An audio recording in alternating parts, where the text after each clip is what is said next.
How to enable gyroscope in Zenless Zone Zero. Hi everyone, welcome back to another video from Tech for Gamers. If you are looking for a way to turn on the gyroscope in Zenless Zone Zero, then here's how you do it.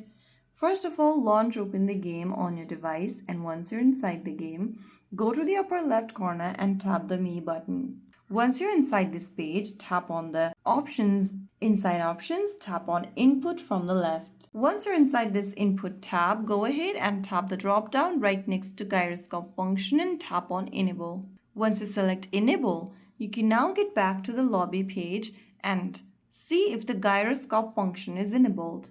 Once enabled, the gyroscope in Zenless Zero makes aiming much more smoother, especially for shooting and camera control. If you found the video helpful, don't forget to like, share, and subscribe to our channel. I will see you again in the next video. Thank you for watching.